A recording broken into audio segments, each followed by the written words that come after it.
Uh, Good afternoon to everyone. I welcome all the participants and distinguished speakers. Insolvency and Bankruptcy Code has significantly changed the business framework since the time it was introduced in 2016. The recent amendment is made by way of an ordinance inserting Section 10A, which selectively suspends Section 7, 9, 10 of the code to extend protection to corporate experiencing distress. We are delighted to have this subject addressed by two distinguished speakers, Mr. Mihir Thakur and Mr. Saurabh Subakar, who are eminent lawyers. Our first speaker, Mr. Mihir Thakur, is the leading senior advocate of the country and has appeared in many important cases under the constitutional law, civil law, and arbitration law. He has appeared in International Arbitration Forum in England and Singapore. There are more than 1,000 reported cases in which he has appeared. The sheer brilliance and ability to decipher the complex legal proposition are the hallmarks of Mr. Thakur. Our second speaker, Mr. S.N. Soparkar, is the leading advocate on taxation subject in India. He is an authority on tax laws and commercial laws. Every year, his take on union budget is eagerly awaited, and his lectures on that subject are organized across the country. He is the visiting faculty at IIM Ahmedabad since last 20 years. Both eminent speakers have made significant contribution in the field of law. They have appeared in many important matters before NCLT bench at Ahmedabad and Mumbai, NCLT Delhi, and Supreme Court under the IB Code. In today's session, we will have the benefit of their rich knowledge and experience. Mr. Soparkar would address us on the preliminary background and historical development. Mr. Thakur will speak about landmark judgments delivered by tribunals and Supreme Court till now. And then Mr. Soparkar would speak on the recent amendment. I would now request Mr. Soparkar to address us on this topic. Thank you, Archit. And I welcome all my friends present over here, including my friend Mihir. And as Archit said, the format of today's lecture is going to be like this. I would be speaking in the initial 10 minutes or so in relation to the development of IBC so far without touching upon the judgments. My friend Mihir will then discuss some of the interesting judgments and the law laid down so far. And then I will look into the recent amendments to IBC, how they would affect us. And then time permitting, both of us will try to answer the questions that you might have on the issues that we have touched. Going to the issue proper, IBC, Insolvency and Bankruptcy Code, is one of the, or if the most important piece of legislation which is supposedly brought down by this government. In fact, on international score, if someone were to ask what is the major change brought in by NDA government, it is said that the advent of the Insolvency and Bankruptcy Code would rate to be the first in point of time insofar as its importance is concerned. True, GST has also been brought in, but that was essentially a baby of the earlier regime, and this regime essentially brought it in. IBC has been a game changer. All of us are aware that under the Companies Act, there was hardly any scope of reviving the company except by way of a scheme of arrangement under Section 391 of the Companies Act, or by merger under Section 391 read with 394 of the Companies Act. And though theoretically it is possible to revive a failing company, it almost never happened. Almost in every case, either the company would survive the attack of winding up, or it will ultimately be wound up. The issue was, however, with the psyche or the law laid down. Section 433 said the court may wind up, and therefore it was held to be discretionary. The court would always therefore try to ensure that is there any other way out to avoid winding up. So a sick company will be continued to be experimented with. It will continue to drag. It will continue to drag itself to a point where it will become so sick that it will ultimately die. In the process, the assets will be dissipated, the value of the assets will go down, the management in a given case may continue to siphon away or take away the assets. Liquidation was completely a misconceived exercise. The experiment of bringing in a specialized law, SICA, Sikh Industries Companies Act, had been a great failure.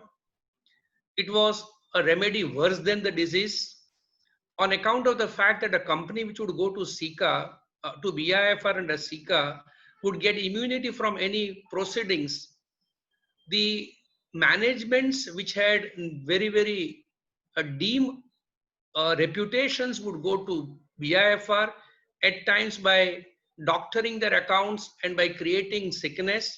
And then once they land there, they would remain there for decades. They will never come out of sickness and continue to enjoy the privilege. All this was resulting into a situation whereby there was no way whereby the assets can be put to a productive use. Old management would be thrown out. Defaulters would continue to enjoy the show, and the creditors would look at the whole thing in helplessness. With a view to change this situation, NDA government brought in, effective from May 28, 2016, Insolvency and Bankruptcy Code. This code has one unique feature, and that feature is the government is relatively quite tuned to how the law is being developed. It is, as a matter of fact, booksellers' delight, because every 3 months there is a change in law, every 6 months there is an amendment in the act, as a result of which all earlier editions will become useless.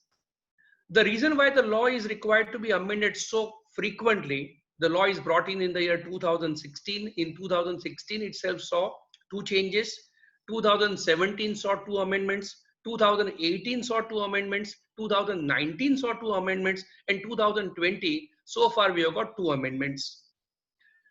So many amendments in an act is unheard of.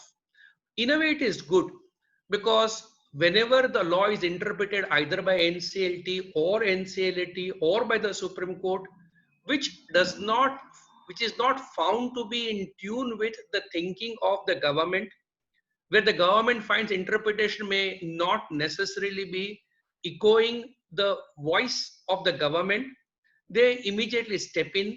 Law is being amended. This is a new piece of legislation, as a result of which, in a way, everybody is experimenting to find out how best we can reach the solution.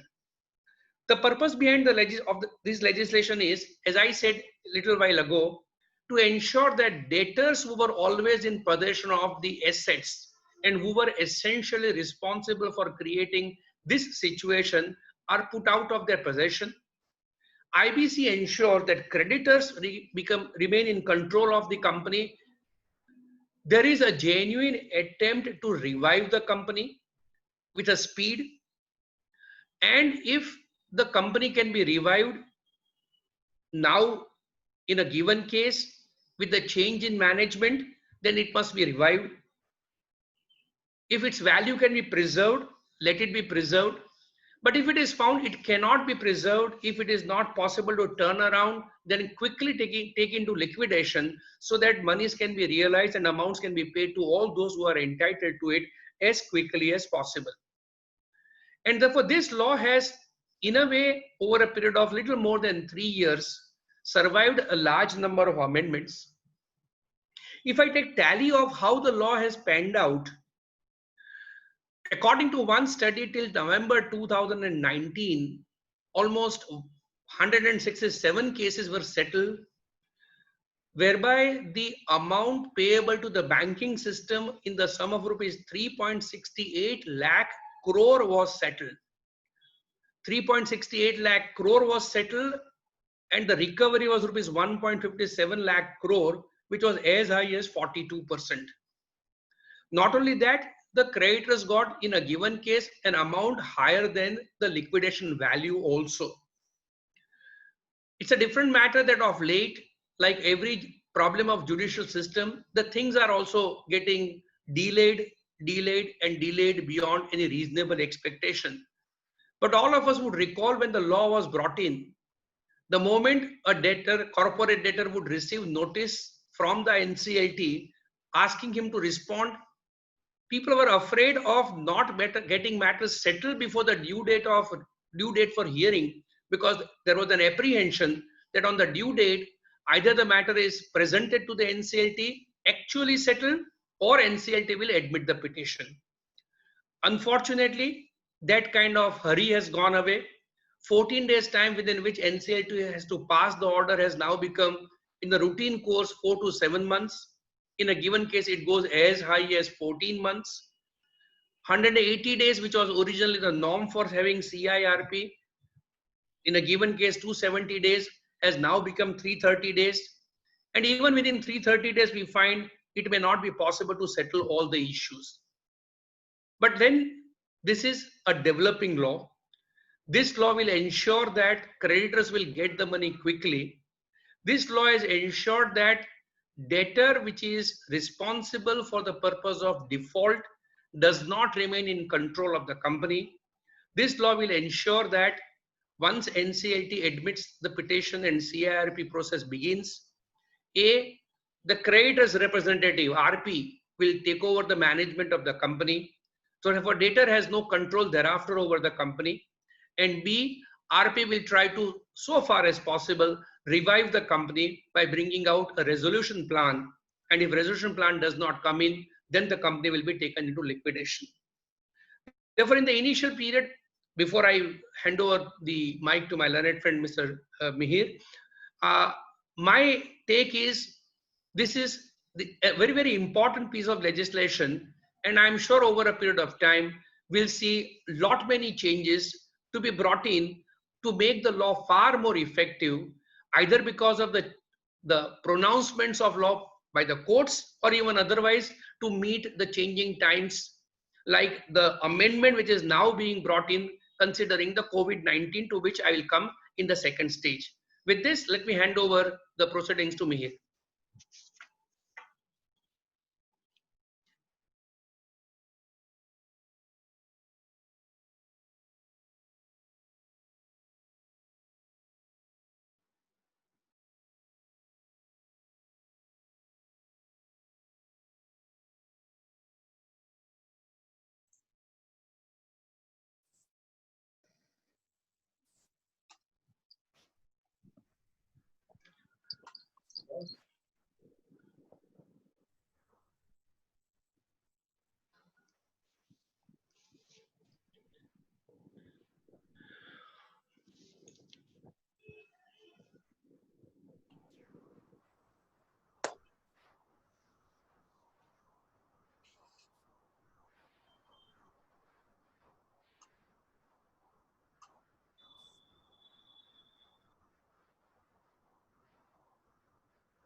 Mir sir, we are not able to hear you. Mihir, you are on mute.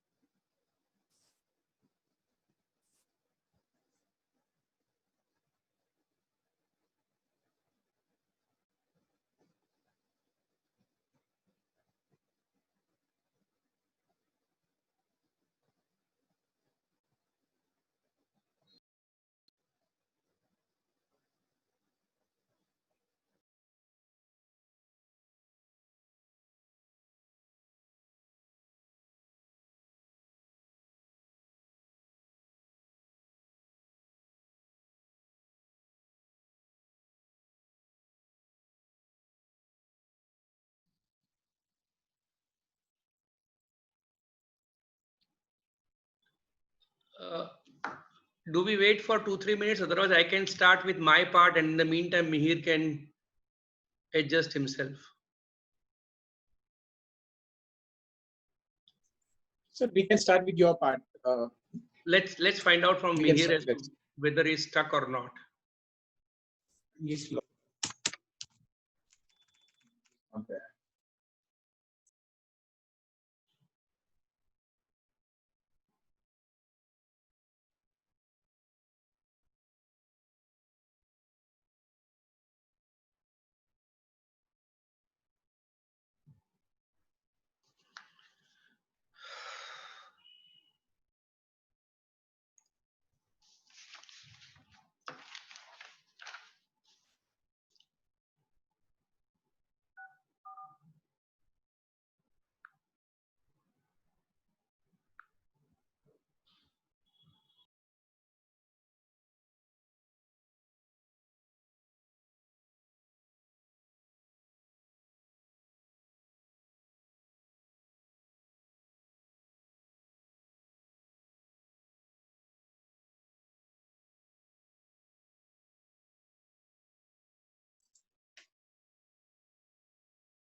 Sir, he'll be able to join us in a minute. That's what he conveyed it to me.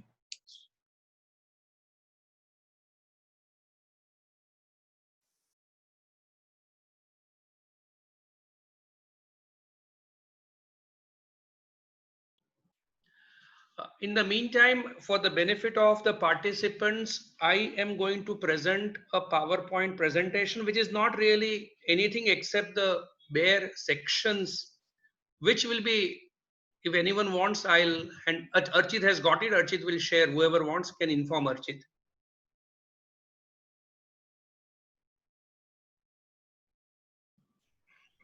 Can you hear me? Now you are perfect. Fine. I had to switch off my computer and restart it. No I issue. got a message to that effect. Okay, so now Mihir, it's up to you. I am putting myself on mute. Fine. Now, at the outset, I would like to say that this is an economic legislation, and being a very vital legislation, even when the said legislation was challenged on 2 occasions, Supreme Court's approach has been that because it's an economic legislation, we should not interfere, hands-off approach as far as economic legislation is concerned. The reason being that it is such a vital legislation that it will have a vital impact in respect of various Sikh companies all over India, where they can be revived or they can be taken to dissolution, whatever the situation. With this background, I am requested to deal with some of the important judgments which have been delivered by the Supreme Court. So I will confine myself to that aspect in the next 20 or 25 minutes. When the Act came, one of the earliest judgments which was delivered by the Supreme Court was in respect of interpretation of Section 7 and Section 8 and the difference between the two. In this wise, that Section 7, which was dealing with financial creditors, and Section 8, which was dealing with operational creditors, as far as financial creditors was concerned, the only requirement was that debt must be due and payable.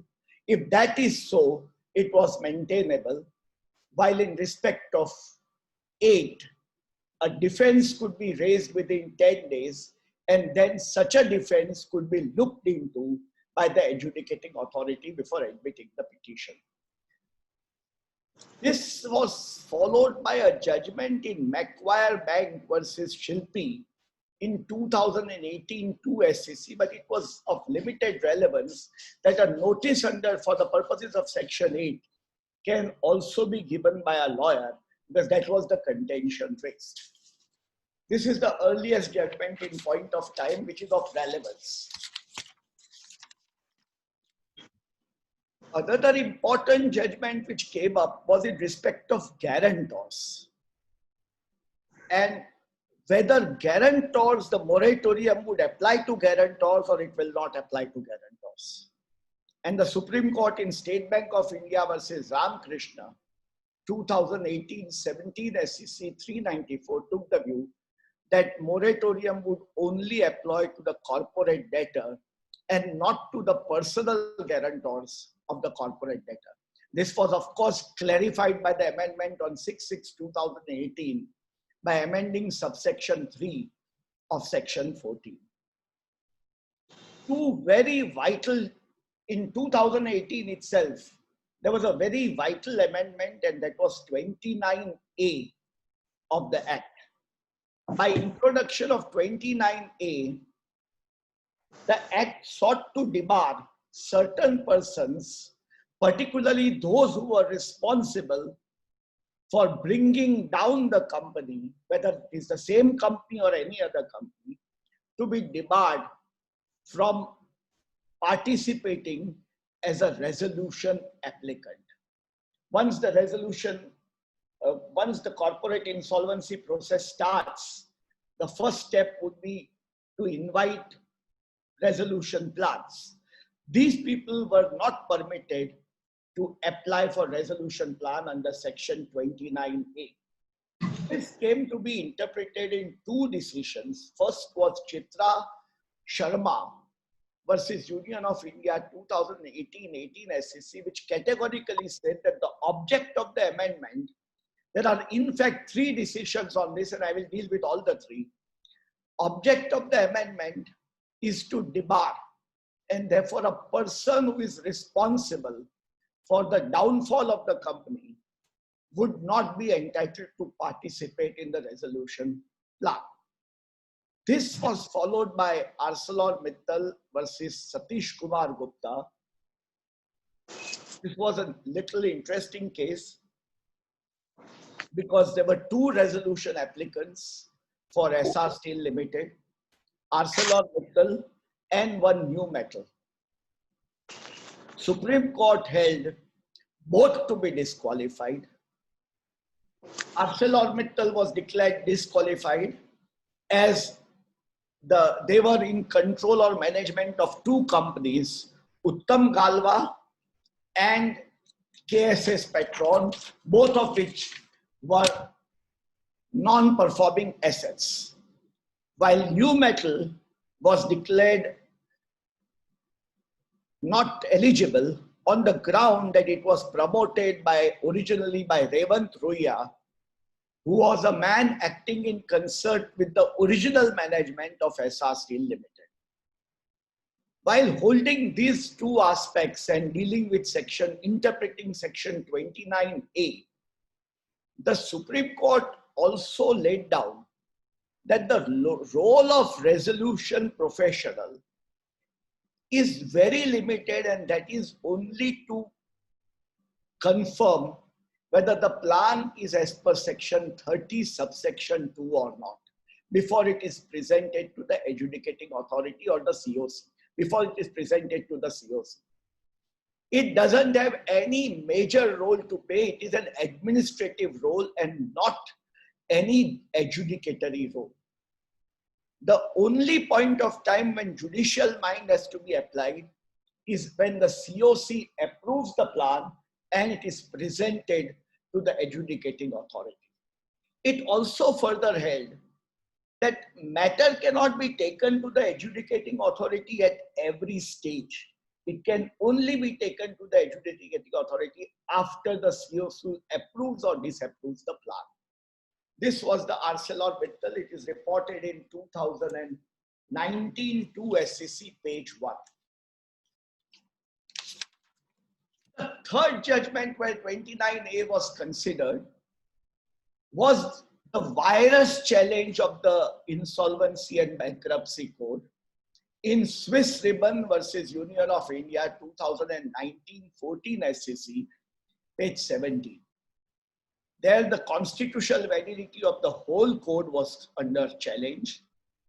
But inter alia, 29A was also under challenge. And since I was dealing with 29A, I'm dealing with that aspect first.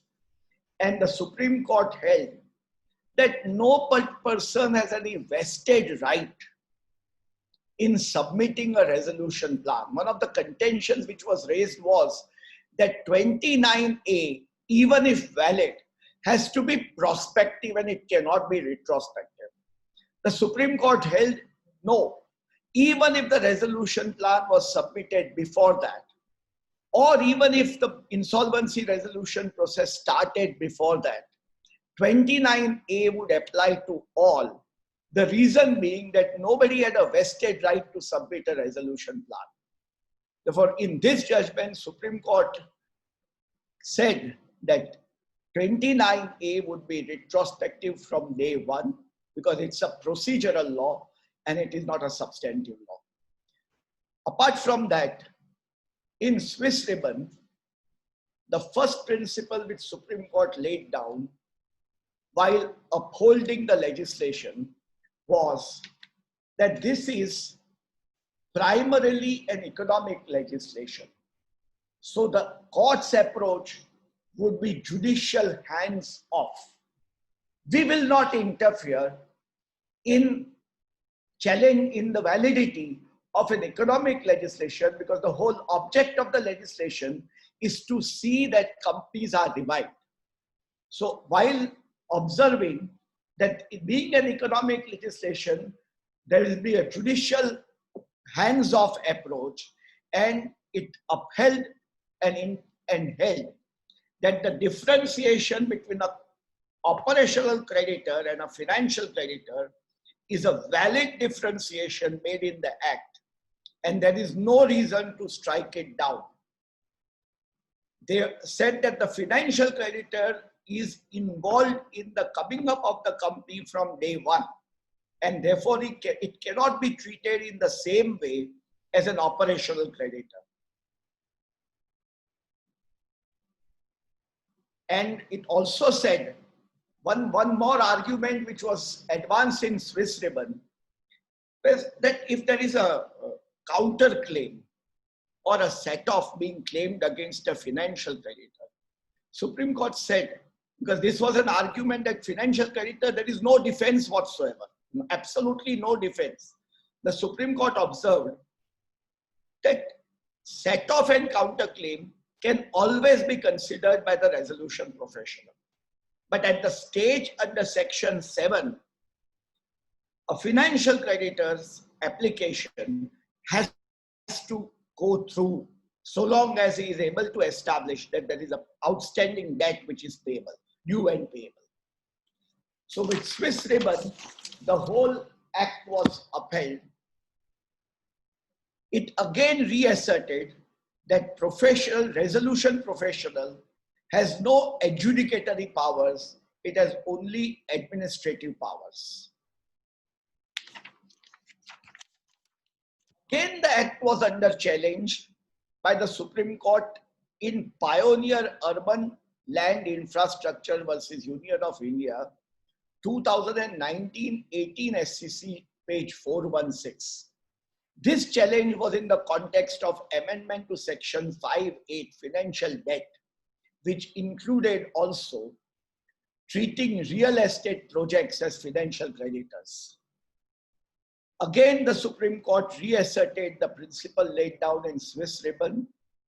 In economic legislation, judiciary will have a hands-off approach and free play to the legislature, and accordingly upheld the amendment which put them at par with financial creditors.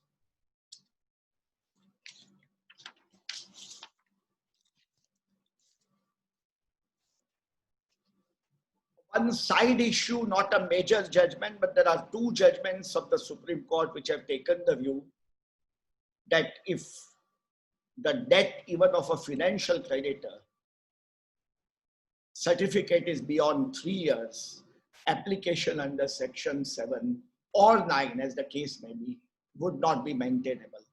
They are BKE Education Services versus Parag Gupta, 2019-11 SCC 633, and Vasudev Bhojwani, 2019-9 SCC 158. That takes me to a very, very important judgment, and that is K. Shashidhar versus Indian Overseas Bank. In this judgment, Supreme Court has laid down a very important principle that the paramount wisdom in respect of all resolution plans is of the committee of creditors and not of the adjudicating authority or the appellate. It is the committee of creditors. If the plan does not conform to section 32, section 30 bracket 2 or 31 1 and 2, certainly the adjudicating authority can interfere. But it cannot sit in judgment over the approval of or disapproval of the resolution plan by the committee of creditors. So the role of adjudicating authority is confined to subsection 2 of section 30 and 31 1 and 2. It does not have any role to judge and verify whether the resolution plan is proper or not proper.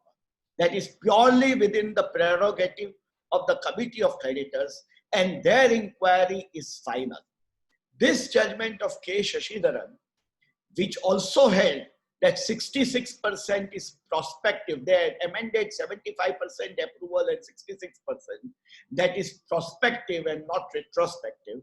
While holding that, it laid down this principle, which is very important and which is again reasserted in a later judgment of the Supreme Court in COC SR Steel Limited versus Satish Kumar Gupta, 2019, SCC Online 1478. In this judgment, it accepts the principle of Shashidharan in toto. It says that Shashidharan judgment is correctly laying down the law, that all decisions of COC are final as far as the merits of the plan are concerned. As far as the feasibility and viability, it is only the COC which can decide it. It further takes the view that the minimum value which the operational creditor is required to be paid is only the liquidation value.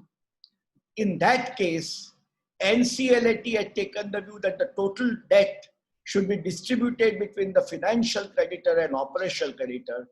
That portion of the judgment was set aside by the Supreme Court, and Supreme Court took the view that, I'm sorry, just a minute. Hello, अच्छी बात कर. हमने नहीं बात कर. I'm sorry.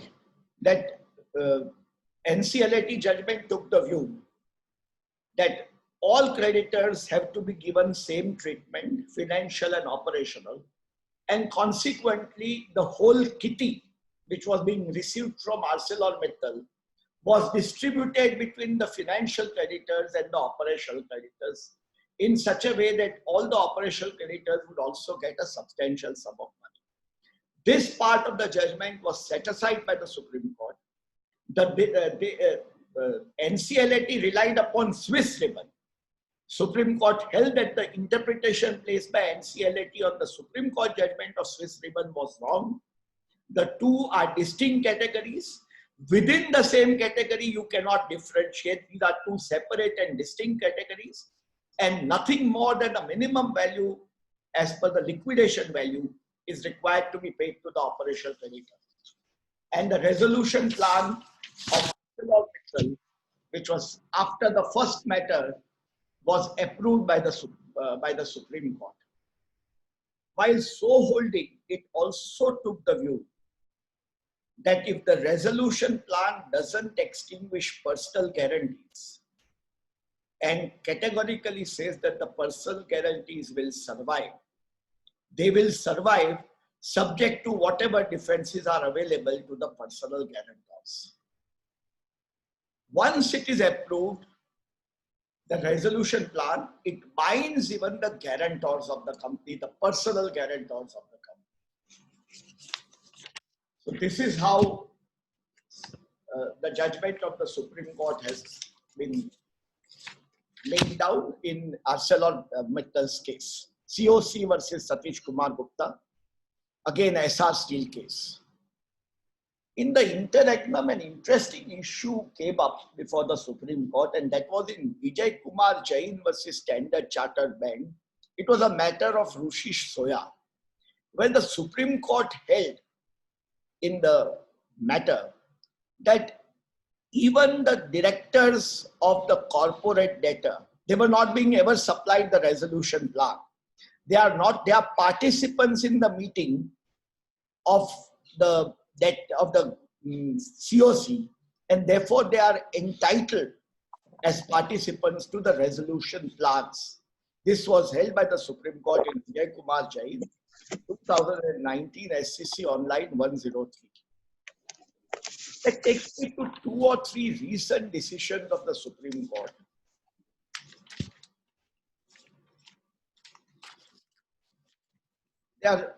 One decision is vital, others are very minor.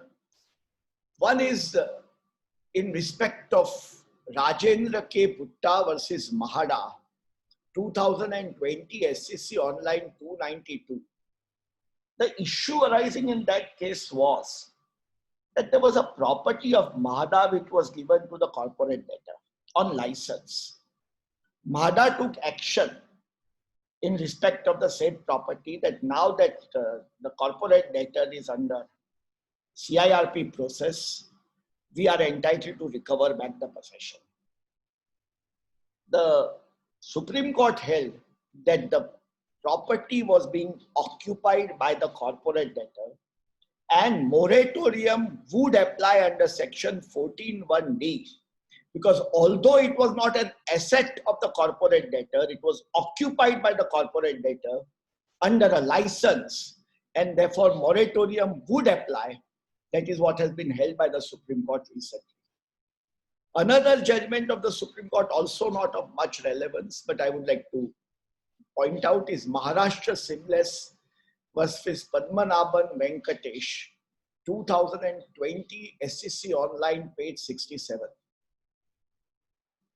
Here again the issue was,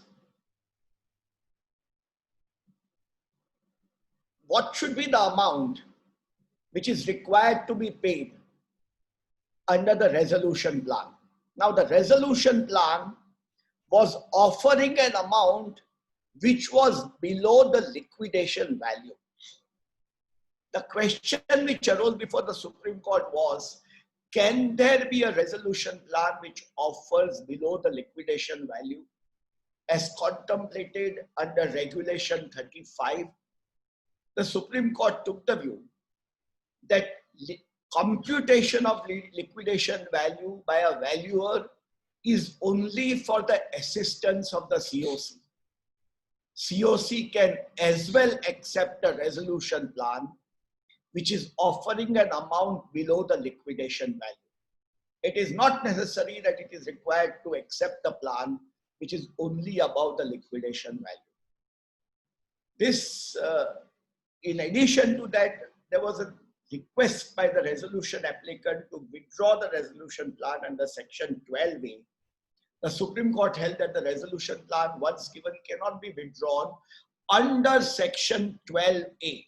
It has kept the issue wide open. It has not taken the view that it cannot be withdrawn. It has only taken the view that it cannot be withdrawn under section 12A of the Insolvency and Bankruptcy Code. My last judgment in the list is dealing with section 43 of the Insolvency and Bankruptcy Code. Very interesting facts. The judgment is Anuj Jain versus Axis Bank Limited. The facts are very interesting. There was a company called Jai Prakash Infrastructure Limited, which is the corporate debtor. Its holding company was Jai Prakash Associates Limited. Assets of Jai Prakash Infrastructure Limited were mortgaged to certain banks for loans advanced to Jai Prakash Associates Limited. Two issues arose: whether these people can be considered as preferential creditors when under 43(2)(a) and B, when the mortgages were created within 2 years before the CIRP process began. Because these mortgages were created by the corporate debtor within 2 years, and they were created in favor of banks who had advanced money to the holding company. NCLAT had taken the view that there was no antecedent debt under 43(2)(a), and therefore this will not be hit, this mortgage will not be hit. The Supreme Court reversed the judgment and took the view that the mortgage was for the ultimate benefit of Jaiprakash Associates, who is related party under 43(4), plus mortgage for the benefit of Jai, who is already a creditor, and it was a creditor of the company, Jaiprakash Infrastructure. It was an operational creditor. And it is, therefore, there is an antecedent debt. In light of that, this would be hit under 43. Not only did it hold that it is hit under 43, it held that Jaiprakash Associates was a related party, and the defense under 43(3), that it was done in ordinary course of business, was rejected on the ground that it cannot be said to be ordinary course of business when mortgage is done in favor of a bank who has not advanced anything to this company, to the corporate debtor, but to another company. Then it is not in the ordinary course of business. Apart from this, the Supreme Court also held that they cannot be part of the committee of creditors also. The reason being that this is not a financial debt of this company, which is a corporate debtor. It may be a financial debt of Jaiprakash Associates Limited, but not a financial debt of the corporate debtor. So this is a recent judgment of the Supreme Court, perhaps delivered in February 2020. So these are the few judgments which I felt are relevant, and I have enumerated them. That's it on the judgments. Thank you, Mir. I now take over. As we discussed in the beginning, the second part of my talk, I would be discussing the recent amendments to IBC. Now, when I started looking into the issue, I thought that all of us are aware that we have got the amendments in IBC, by virtue of which, one, the section 4 limit is enhanced, and second, section 7 and 9 and 10 are suspended. But then I thought only discussion as to those issues may not really be sufficient. So what I intend to discuss over here now is 3 sets of amendments. One, Insolvency and Bankruptcy Code Amendment Act 2020. This act has come into force from 13th March 2020, just little before the lockdown was imposed. But that may not be very, very accurate, because this act followed IBC Amendment Ordinance of 2019, which was promulgated on 28 December 2019. So I would be discussing with you not all, but some of the issues raised by this particular Amendment Act. Then we will be looking into what is the impact of the notification issued under Section 4 of the Act, by which the monetary limit defining the default has been raised from rupees 1 lakh to rupees 1 crore. And then finally, we'll be discussing the provisions of the Insolvency and Bankruptcy Code Amendment Ordinance 2020, a piece of legislation which has only, in a way, 2 sections, of which only one is really relevant for us, Section 10 capital A, which is introduced by this ordinance to the IBC, Section 2 of the ordinance. But that is what is going to be very, very interesting aspect of the matter, which I'll be discussing. Now, as I said, I don't want to discuss all the amendments of the IBC Amendment Act 2020 or IBC Amendment Ordinance 2019. I'll be discussing only some of them. The first is amendment to Section 7, by which 3 provisos are being added to subsection 1. As all of us are aware, Section 7 deals with the filing of the proceedings by a financial creditor. Now, 3 provisos in a way restrict the right of the financial creditors to file a petition. The first proviso, I don't intend to read. The first proviso and the second proviso deal with a situation where there are class of creditors falling under one class, or they are all governed by a common instrument. Like there are debentures issued by a company, but then there is a debenture trustee, or in the case of second proviso, where there are creditors in the form of allottees of the real estate property. Now, what would these provisions provide? The first proviso seeks to provide that now, if a case is required to be filed, it can be filed by jointly by such a number of creditors which are not less than 100 in number, or not less than 1/10 or 10% of the total number of creditors in the same class. So if there is a debenture trustee, and if there is, and if he obtains consent of 100 debenture holders or 1/10 of number of debenture holders, the petition would be maintainable. Now, it is the same class, meaning thereby if there are 2 sets of debentures and if there are 2 sets of debenture trustees, maybe the same person is a debenture trustee, then this 1/10 or 100 will have to be reckoned in relation to that particular class or one of the classes, and it may not be combined. And therefore, we'll have to see whether 100 or 1/10 of that particular class is available or not. What is more important is the second proviso, which is being introduced under Section 7, subsection 1, where in relation to allottees of a real estate project, now a petition is maintainable if and only if a petition is filed jointly by not less than 100 allottees under the same real estate project, or not less than 10% of the total number of allottees under the same real estate project. Now, why was this limit required to be introduced? IBC was amended on 6th June 2018, whereby the allottees of real estate were permitted to put in a petition under Section 7 by treating them as financial creditors. However, even one creditor could approach, more so when at the relevant time the financial ceiling was only rupees 1 lakh.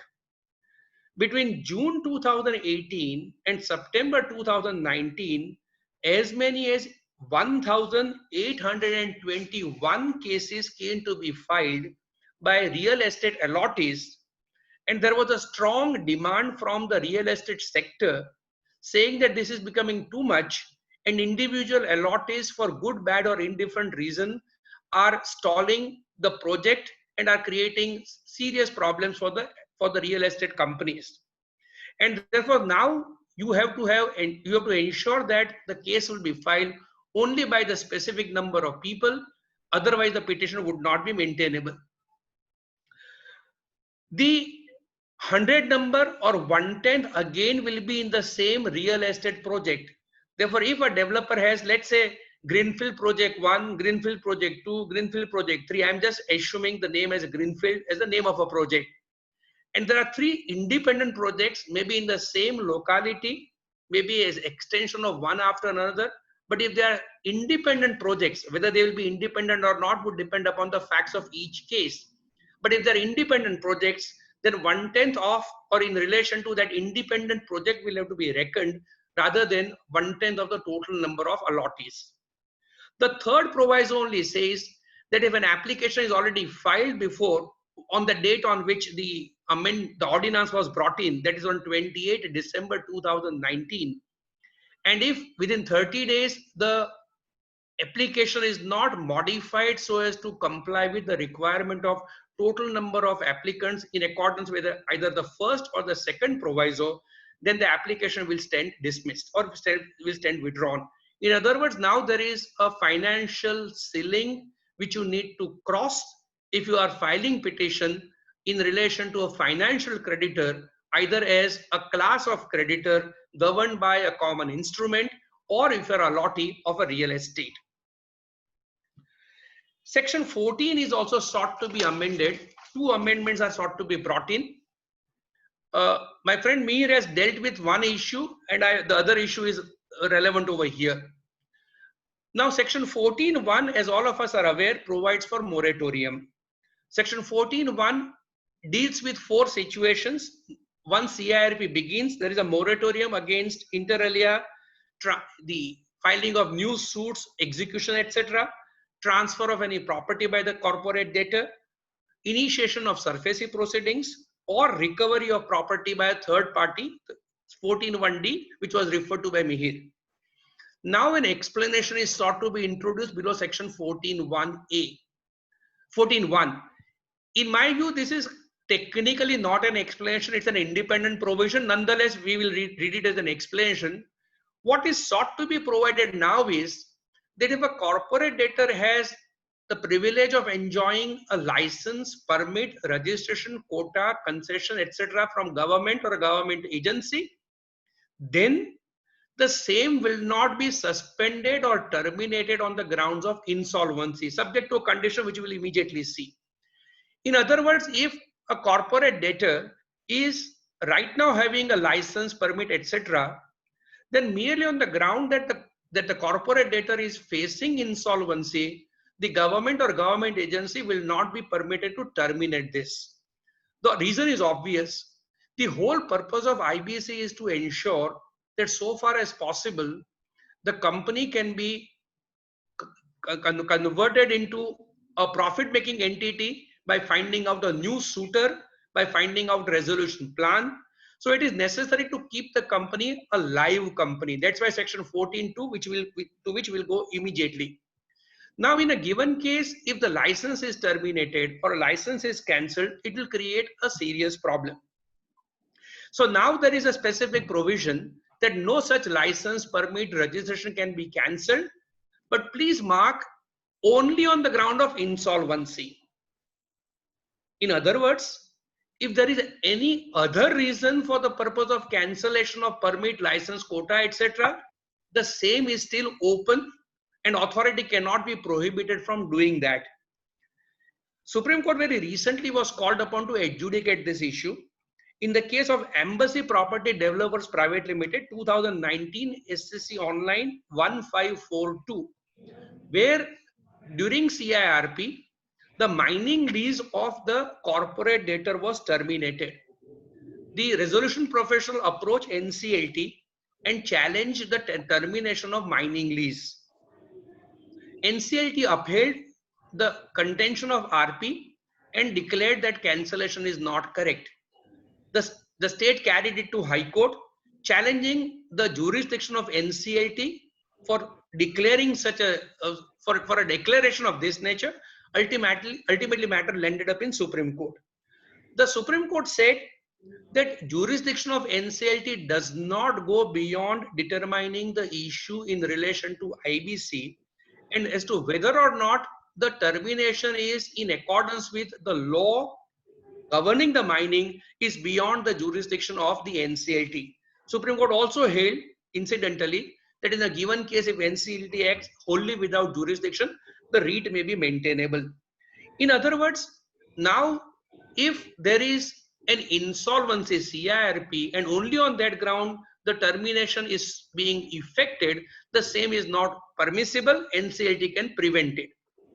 Provided that, now please see the last 3 lines, provided that there is no default of current dues arising from the use or continuation of license, permit, registration, quota, concession, etc.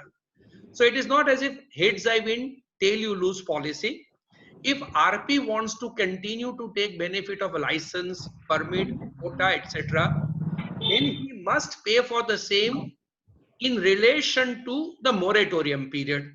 He is not required to clear any past dues. Past dues are frozen.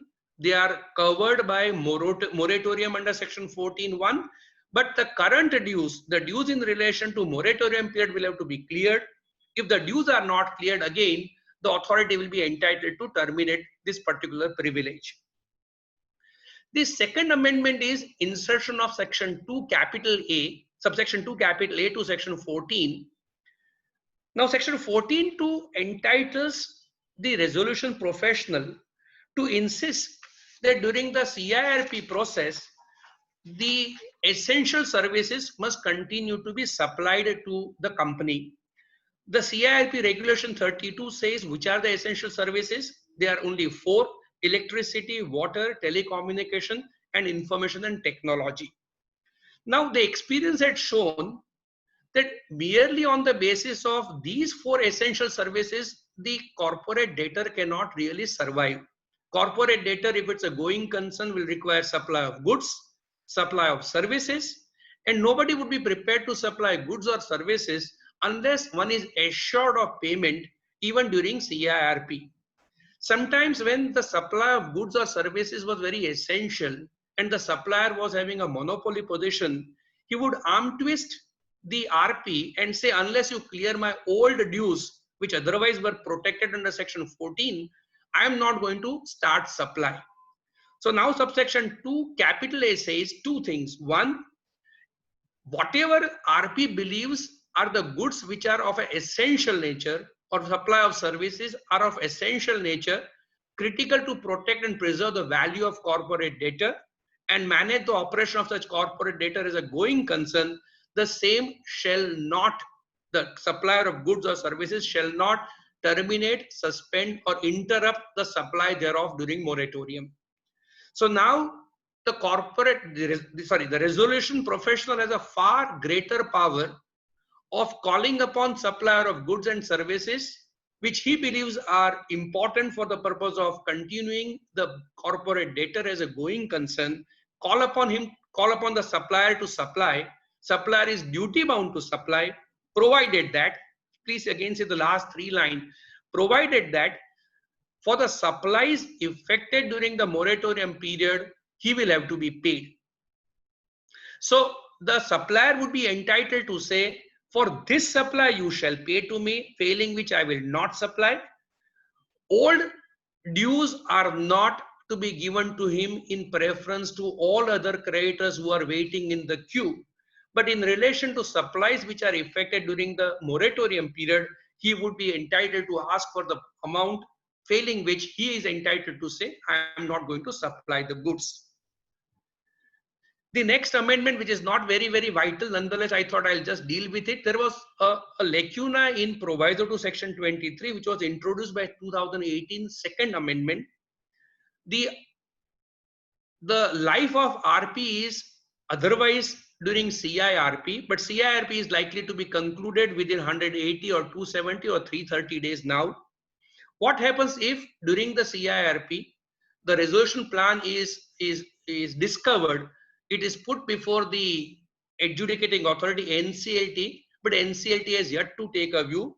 Second proviso, the proviso introduced by 2018 Second Amendment Act said the RP will continue to be in office till the adjudicating authority passes on order under section 31. The problem was order under section 31 could be either accepting the plan or rejecting the plan. But once the plan is rejected, liquidator may or may not be appointed immediately. So in a case where the resolution plan was rejected, there was a hiatus between the rejection of the plan and appointment of liquidator. In a way, it was a headless position.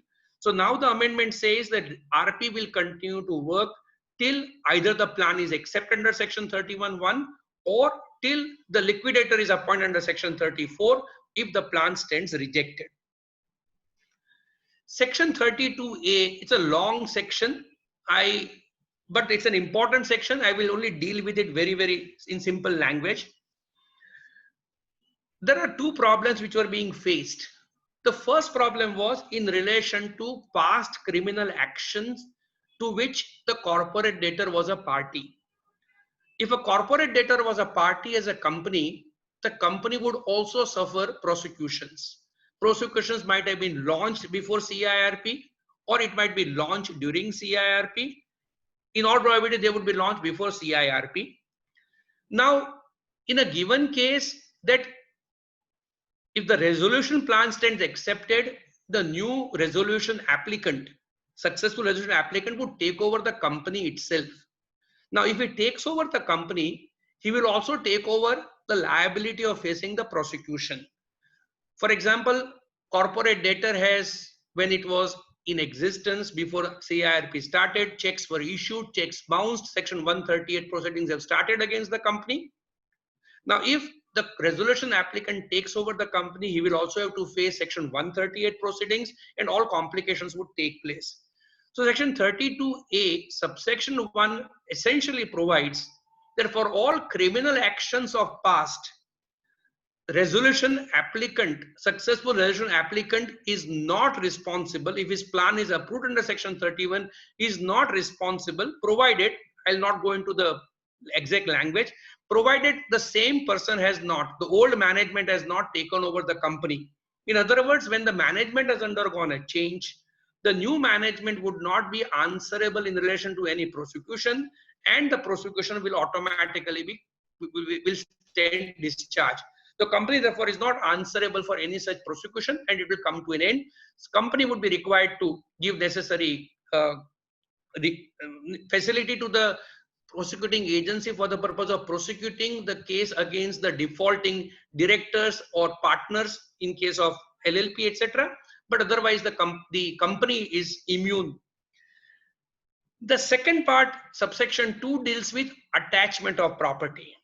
There are various statutes under which, for defaults under the statute, the property of the defaulter is liable to be confiscated. For example, under the Prevention of Money Laundering Act, Section 9 provides that in a given case, the property of the company shall vest, property of a company which is guilty of the provisions of PMLA shall vest in the state. Under the Benami Act, Section 27 says it will vest in the state. Now, if it is found that the company, corporate debtor is facing these particular problems, then what problem would be, even after resolution plan is accepted, then the person who takes over the company and is now in charge of the assets of the company may have to then lose the assets on the ground that their assets are liable to be confiscated. Even if the company's assets are sold in liquidation, the person who is buying may also suffer this, because even his right to buy the property will be subject to the laws which say that the property shall vest in the government if it is found that the erstwhile corporate debtor was guilty of another provision of law. In fact, in past, a similar problem arose in relation to Satyam. When Satyam was taken over by Tech Mahindra had to face serious problems because of this. This is reported in 186 company cases 501 Andhra Pradesh High Court, when the court wondered as to why should Tech Mahindra have to face all these problems. Now, even subsection 2 clears this issue.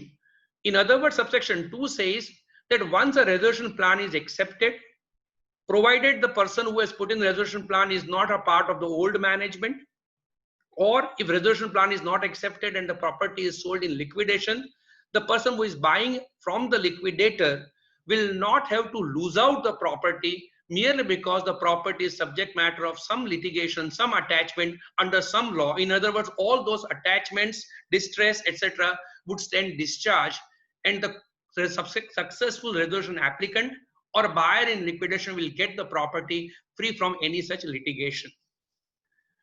This brings an end to, as I thought, some important aspects of amendments brought in by the Amendment Act of 2020, which is essentially the Ordinance of 2019. I now go to the notification issued under Section 4 of the Act. Discussion hereafter is post-COVID, what are the issues? Now, all of us are aware coronavirus has created serious problems economically across the world. India is no exception. Probably India suffers far more than probably some of the more economically more stable countries.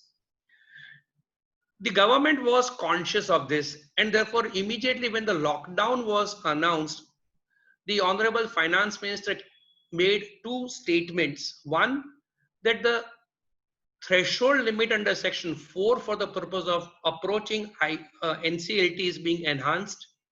And second, that Section 7, 9 and 10 will be suspended for about 6 months or so. So far as second aspect is concerned, it took quite some time, and it is subject matter of the ordinance, to which I'll go to immediately hereafter. So far as first part is concerned, immediately, almost immediately after she made the statement on 24th March 2020, a notification came to be issued. It is easy because this was by way of a notification, because proviso to subsection 1 of section 4, which I have put it on the screen, permitted central government to specify the minimum amount of default, which could be not more than rupees 1 crore. Now, notification dated 24th March 2020, very brief, very short notification says, we hereby specify rupees 1 crore as the minimum amount of default for the purpose of the said section. A question would arise, is this amendment retrospective, prospective, or retroactive? Retrospective in the sense, would it affect all those cases which have been filed and on which probably even orders of admissions have been passed prior to 24th March 2020? I do not believe it can be even suggested that cases which are closed and concluded, at least in the matter of admission, etc., will get in any way be affected. So retrospective, it is completely ruled out. Is it retroactive? In the sense, a petition is filed, let us say, where the creditor says the amount outstanding is rupees 60 lakhs. Default has taken place, let us say, in January 2020. In February 2020, petition is filed. The petition is still not admitted. Notice is issued to the debtor. Debtor has put in a reply, not put in a reply. I am not really concerned. Whether to a petition which is already filed before 24th March 2020, this notification will apply, or would it only apply to those cases which are filed after 24th March 2020? Little more interesting question can arise. Okay, we'll go to that interesting question a little later. I would take a view that this provision is not even retroactive, it's prospective. It seeks to lay down the threshold. If it seeks to lay down threshold, it will apply to cases which are sought to be filed on and after that particular date of threshold. So a petition which is already filed, which is pending before NCLT but which is not admitted, cannot now be non-suited, cannot be dismissed on the ground that the amount of default falls below an amount of rupees 1 crore. The term default is defined under section 3 clause 12 of the IBC, and what one has to see is whether on the date on which petition is filed, whether the petition was rightly filed or wrongly filed. The interesting question which I said could be this. Let's say petition is filed on 20 March 2020 or 15th March 2020, but then there are certain defects. The defects are removed, let us say now after 31st of March or after 24th March. The petition says or claims that the amount of default is rupees 60 lakh. On the date on which it is filed, albeit with defect, it was not maintained, it was maintainable. But the day on which defects are removed, it is, if I take that date as the valid date, the petition is not maintainable. In this situation, do I take the date of filing, the initial filing as the relevant date in which even the petition is maintainable? Or do I take the date on which the objections are removed and petition is made maintainable or is valid or incomplete in order as the correct date in which even petition would not be maintainable. Again, I would take a view. I would certainly invite views of all of us, all the friends over here. I would take a view that once the defects are removed, the filing becomes valid, it's become correct. It is not as if the filing is deemed to be on the date on which the defects are removed. Otherwise, for example, even limitation would have to be seen as on that date. Nobody even argues that limitation has to be on the date on which defects are removed. I would therefore take a view that even these kinds of petitions, which when filed were valid merely because there were some defects, cannot be held to be invalid. But this is one area where there is bound to be some argument, some litigation. Please see, this is extension of the threshold limit. The reason behind this, we'll go to this problem little later. The reason behind this is MSME needs to be now protected, but this is not in relation to the dues of MSME. In fact, it could be counterproductive. MSME may be entitled to recover rupees 80 lakh from a large scale undertaking. By virtue of this, the claim of MSME may now be barred. In other words, the amendment, instead of helping the MSME, may be counterproductive, may be against MSME. Nonetheless, this is one amendment by which the limit was enhanced. I now go to IBC Ordinance 2020. It's a 3-section ordinance. First section says, name, it shall come into force at once. Again, the question is whether it's a retrospective, prospective. In this, because it all depends upon the section, which is section 10. Now, this is one section which is the section which we need to discuss. To put it very briefly, this section says that for a period of not less than 6 months, for a period of 6 months, but not more than 1 year, from 25th March 2020, Section 7, 9 and 10 applications will not be entertained for a default during this period. Now, the period in question is 25th March 2020 up to 6 more months, or in a given case, it could exceed up to 1 year. For the purpose of our discussion, I'll term it as a specified period. Section 10A seeks to provide that for a default during this specified period, no application under section 7, 9 or 10 will be entertained. Now, a default might have taken place during this period. What about post conclusion of the specified period? Proviso says no application should be filed for initiating CIRP of a corporate debtor for the said default occurred during the said period. In other words, application will never be filed.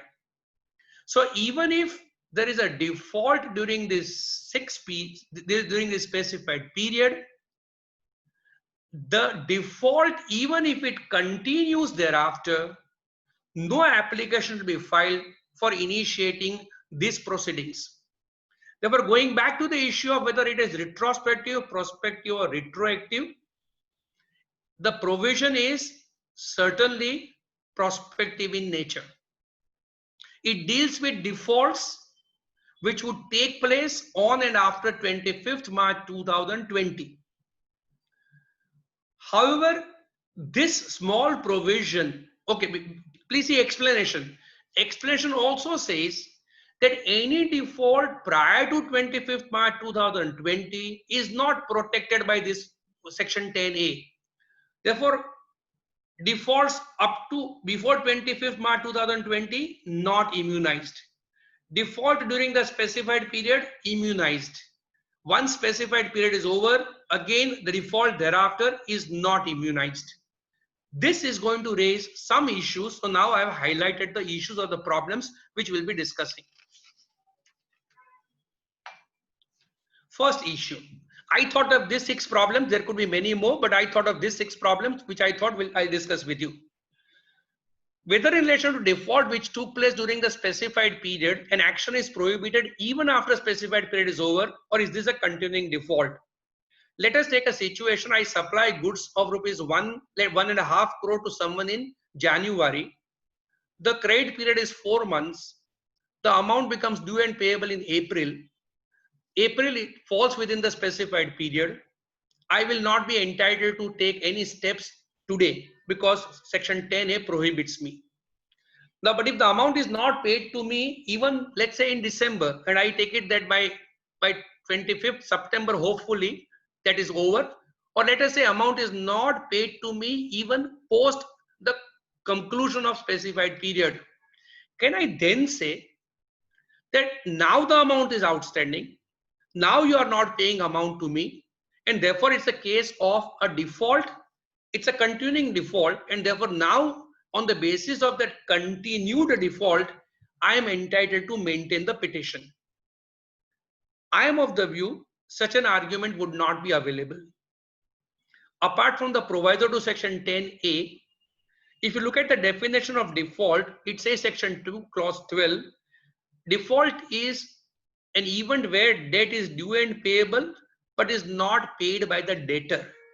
Therefore, the moment debtor does not make the payment, default takes place.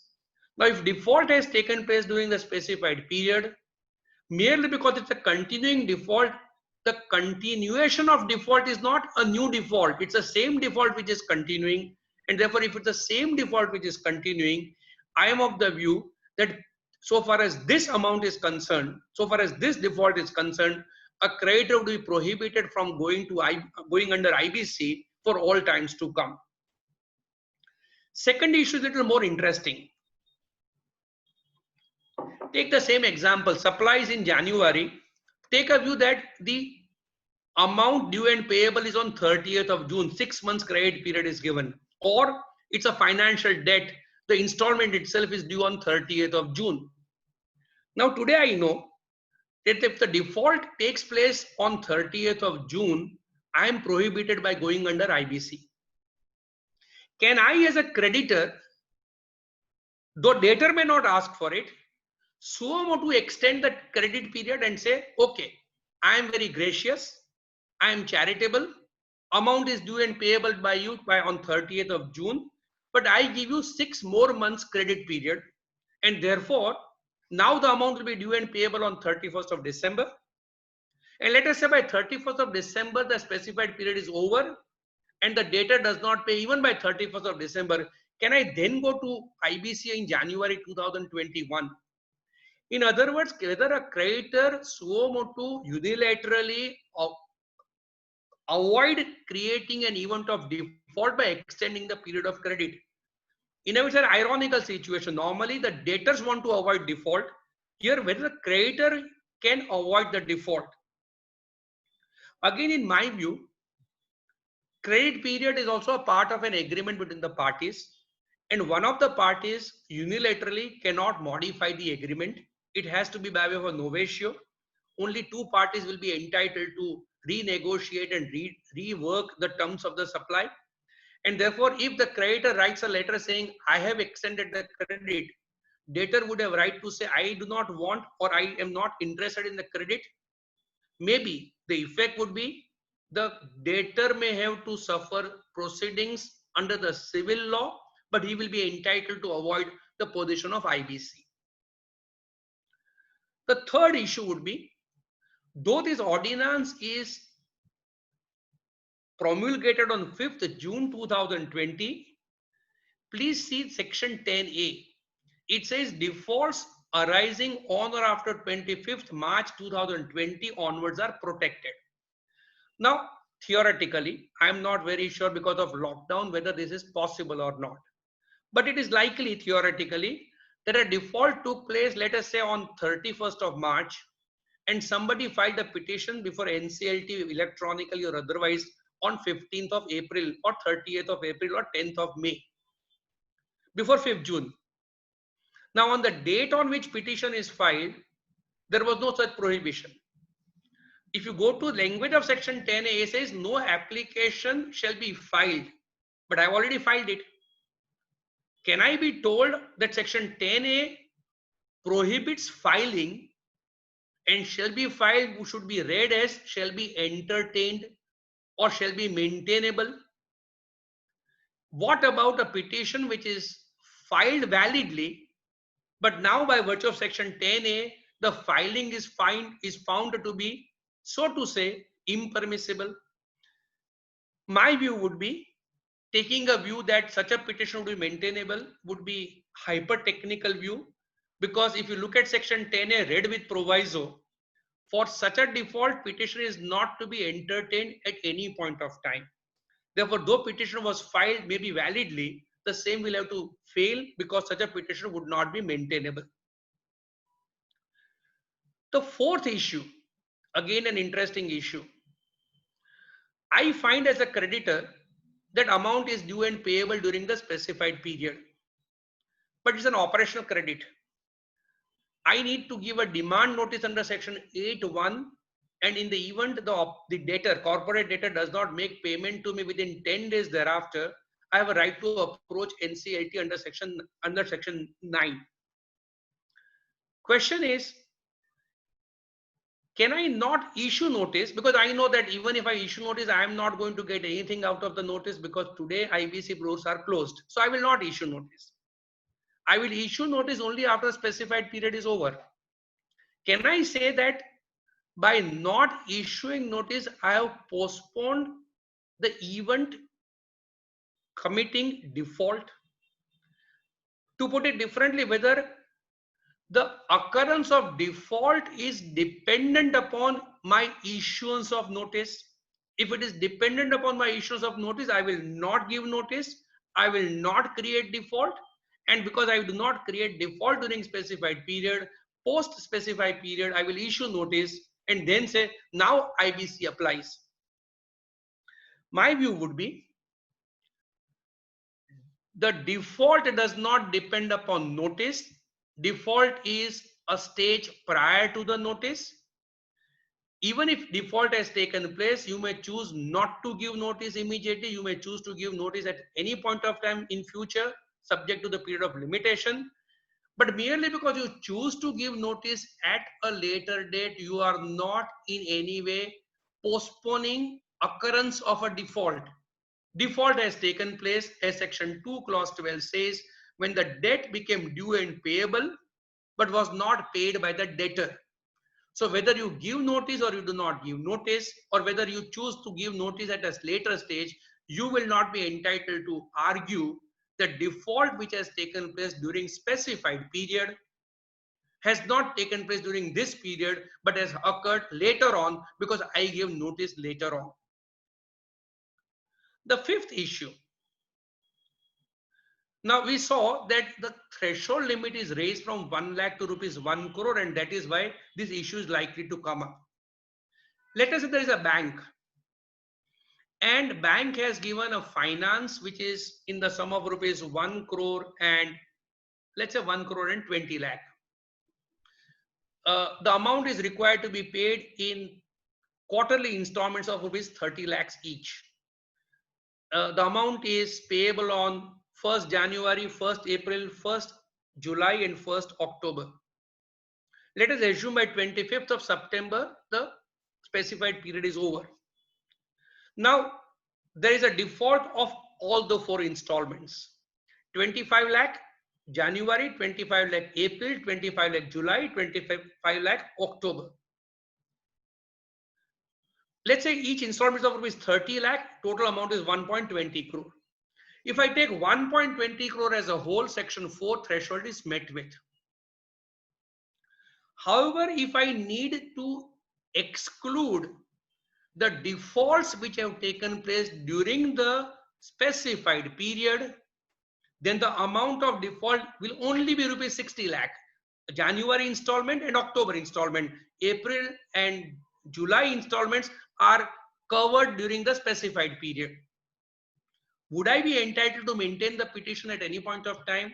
Or would I be told that though there is a default, there is a non-payment of rupees 1.20 crore, the default within the meaning of section 4 is only of rupees 60 lakh.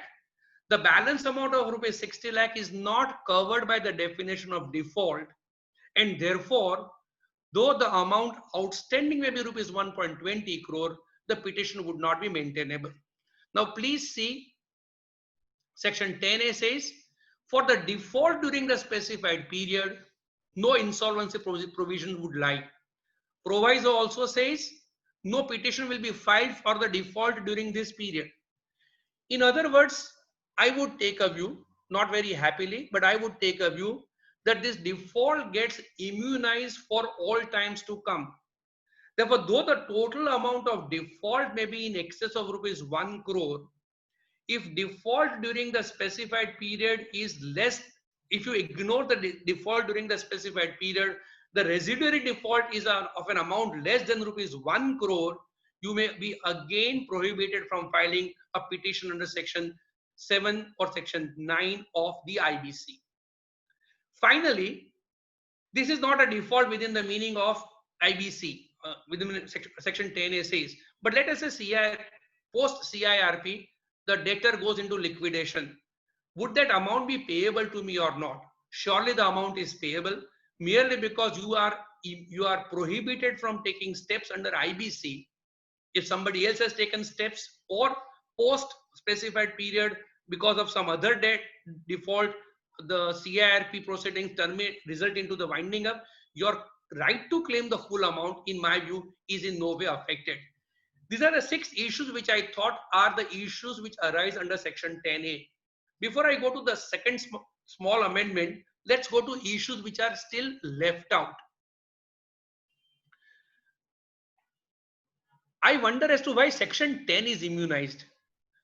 All of us are aware section 10 is a voluntary action taken by the corporate debtor when he finds that he is likely to be unable to make the payment of the debt. He needs restructuring. He needs some time, some moratorium. Now, section 7 and 9, I understand, are forced against the interest of and to his unwillingness. Section 10 is to his willingness. If a person wants to go ahead and restructure his debt during this period voluntarily, why should that have been excluded is a mystery which I am unable to find out. Second, section 7 and 9 are now, so to say, suspended during this specified period. They are suspended irrespective of the fact that the default is on account of COVID or otherwise. Take a case like this. Amount is due and payable on 31st of March, but the debtor has been writing letters right from January that, sir, I am not able to make payment. I will not be able to make payment. Please give me extension. He goes on writing, creditor goes on denying, letter, correspondence, etc., everything. And then COVID comes up. There is a default not because of COVID. It's a default because debtor in any case was not able to pay. Should such cases also have been excluded? One way of looking at the matter would be that if you permit authority to make value judgment, if you say NCLT will make a value judgment, let's say there was a proviso to section 10A, provided that this provision will not apply where the default is not on account of the coronavirus effect.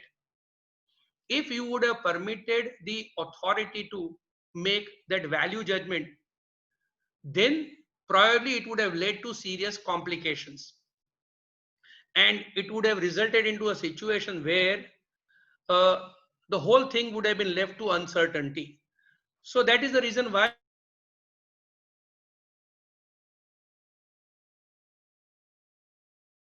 I'm entitled to justified, not justified. One more situation is whether section 29A should have been suspended during this period. Maybe if you permit the old management to take over the company and its management, maybe then it could have been good for the company and the restructuring. But today what we find is even section 29A has been suspended. The next question is, the provision is meant for the benefit of MSME.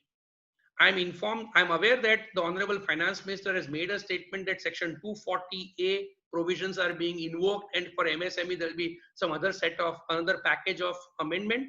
But if this is meant for the benefit of MSME, could it not have been provided that Section 7 and 9 are being ring fenced for all except MSMEs? So MSMEs' right to proceed against under Section 7 and 9 is not prohibited. Finally, am I audible? Yes, sir. Okay, because I probably am frozen over here, but if I'm audible, I'll Yes. continue. And is No, probably your video has stuck, sir. But your voice is coming, sir. okay, video is off, so therefore, what you're not able to see the slide. Now, slides also, the slide is at serial number 15. Okay, that's almost the last slide, so fine. The two other issues would be in relation to successful resolution applicants. There was company was under CIRP, resolution plans were invited. Situation 1, NCLT sanctioned the plan, but now the successful resolution applicant finds that it is not possible for him to go forward. He may have to come forward and ask for modification. Some of you may be aware, as I could read from the newspapers, in the matter of Digjam, our tribunal, Ahmedabad bench of the tribunal, modified it, and rightly so, because of force majeure, the terms of the contract may have to be modified. The second issue would be where plans are pending sanction. It is likely that resolution applicant may then argue that I do not want to continue with this plan because now I'm finding it difficult to continue with the plan. But these are also problems which will have to be faced in times to come. Now what is left out is subsection 3 of the amendment of the ordinance 2020, which is a very small amendment, not really material, but nonetheless, because I'm raising the issue, I'll discuss. Section 66 of the Act, IBC, entitles resolution professional in a given case to approach NCLT during CIRP if he finds that before CIRP began, the management of the company was aware of the problems which would result into CIRP and did not take necessary steps to avoid it. In other words, for the commercially wrong decision, patently wrong decision of the management just before CIRP, if the company has suffered, the RP would have a right to call upon the, would have a right to file application before NCLT to call upon the ex-management to make good the damages or the losses suffered. Section 66(3), which is now brought in by the ordinance, expressly states for any default during the specified period, no such application will be filed by RP, which is a correct thing. During this period, nobody could prevent. If the things are going wrong, they are going wrong, not because of anyone's liking or by anyone's choice. They are going wrong because the whole world is going wrong. So if during this period it is found that things are going wrong and the management could not take necessary action, that would not expose them to action under Section 66(2). This is essentially the tenor of Section 66(3). With this, my part of the amendment is over. And as I said, the purpose was to discuss briefly the amendment under the ordinance of 2019 and in a little greater detail the amendments under the ordinance now issued.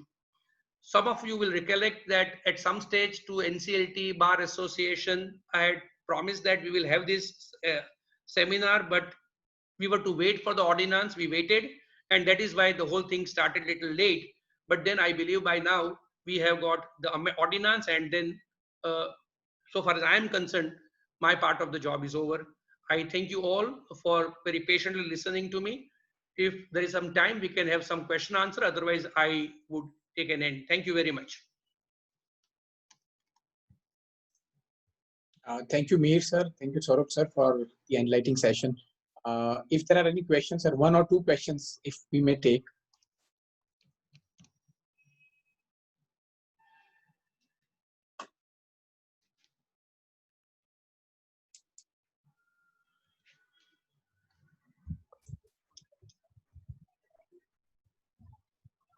if the participant has any question, it can be asked in the chat box or can also be asked orally by unmuting the mic. Mr. Vishal Raval, you have a question?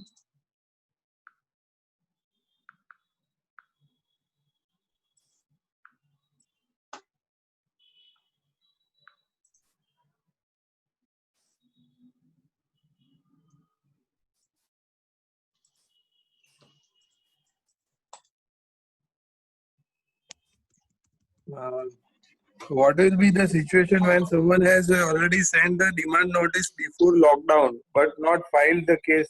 Is there any chance for them to get it admitted? Then it is of no use now. May, would you like to answer? You can answer that.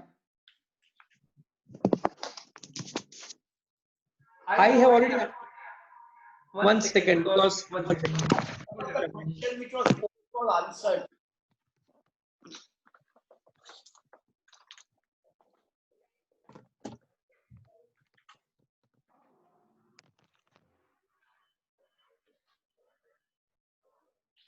I believe that it is prospective 1 crore of rupees, and both the provisions would be prospective. So it would, you can file it, I think. No. Question is, if default has already taken place during the specific, if default has taken place before 24th March, you are entitled to file the petition. Whether you issue notice before, after is irrelevant. If default takes place during the specified You period, cannot. I am of the view that you will not be permitted to maintain a petition. After 24th, you cannot file. If it's before default is prior to that, you can. No, if default is prior to 24th March, post specified period, you will be entitled to file it. But if default is within the specified period, you will not be permitted to file at any point of time. Yes. May I ask a question? Hello. Yeah, please go ahead. Yes. Yes, the issue is whether if there is a default under 1 crore prior to 24, prior to the issuance of the date of the notification, altering the amount to 1 crore, would a petition be maintainable after the date of the notification? Yes. Yes. Yes. If the default is less than 1 crore, but I the believe petition that is not filed. no, I would believe that during the specified period, nothing is maintainable. Yes. Post specified period, the day on which you file the petition, such a petition I would take up is not maintainable. Sir, even with regard to those matters where the default has occurred before 24th March, you can't file a petition during specified period? I think you can file it.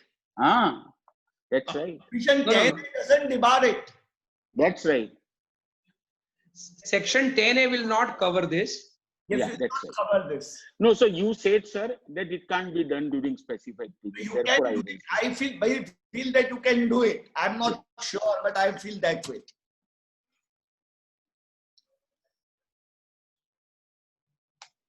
So there is one question by Mr. Umesh Ved.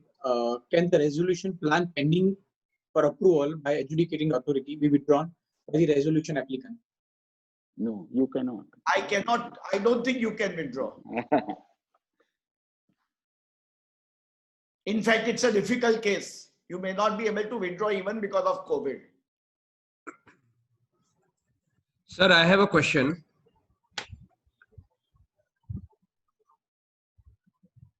Yes, put it. Please go ahead. Hello. Sir, am I audible? Yes, yes, you are audible.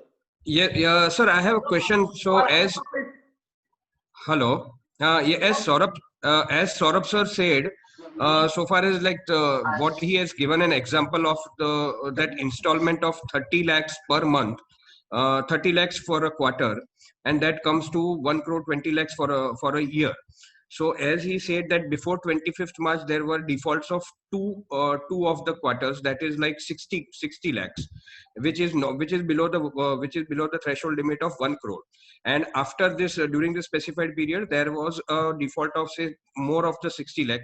So definitely those 60 lakhs will not be covered. But before this specified period, there was a default of 60 lakhs, which is although below the specified limit of 1 crore, that part of application will be applicable. So we can file an application for that amount, although that is lesser than 1 crore rupees, because that default has occurred before the amount was specified as on 25th March of rupees 1 crore.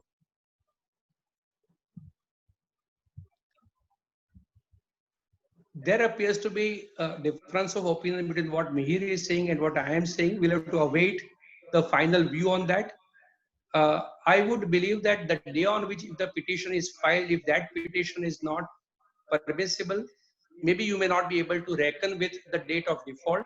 But even other point of view is equally a strong point of view. My friend Sandeep has written an article taking a contrary view, but therefore this is something which requires to be debated.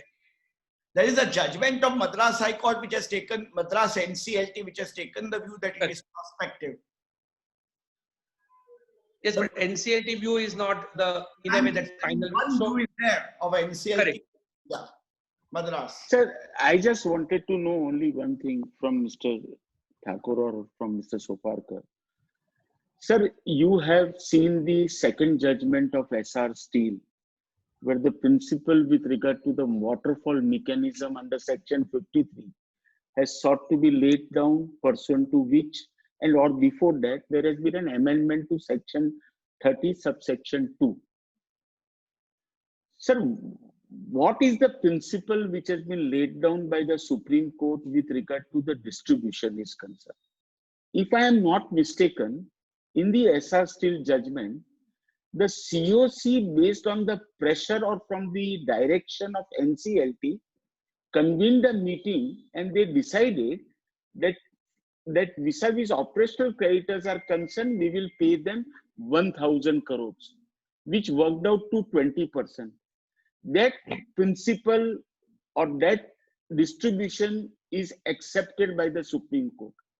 But what is the principle which has been laid down by the Supreme Court in second SR judgment with regard to the distribution is concerned? Let me take this illustration further. If I see the SR Steel judgment and which has been approved by the Supreme Court, the financial creditors who has a full security gets 98% of their outstanding amount, part 1. Part 2, those who are unsecured financial creditors are getting 5%, and those who are operational creditors are getting 20%. But a minority financial creditor who has a security, albeit not a great security, he is getting 1.7%. That distribution is accepted by the Supreme Court. What principles can you say that has been laid down in the second SR judgment? Only principle which can be said is that COC's decision is final. So COC decision is final. Then what happens? The principle which is laid down. Then what happens with regard to the law which has been laid down under 30 subsection 2? So this is one issue. And the second issue with regard to the same is that, sir, they say that if you are a dissenting financial creditor, you are bound to get the liquidation value. Now, COC has the liquidation value and the fair value.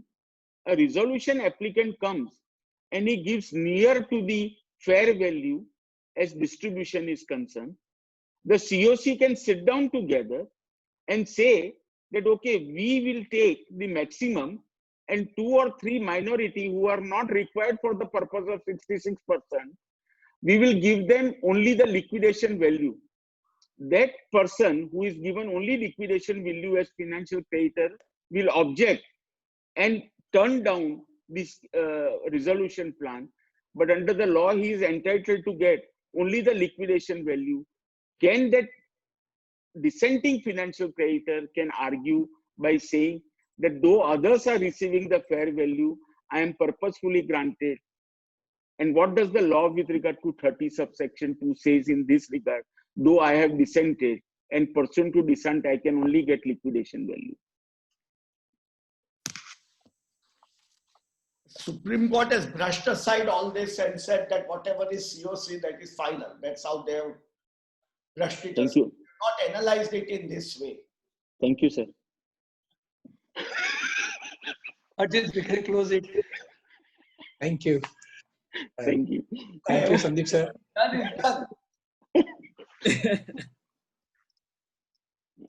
Thank you all. Thank you all. Thank you very much. No, you were saying something, Mr. Thakur. I could not find any logic in it. Law is not logical. That's only logic. No, the basic logic is that fulfill and push the resolution plans.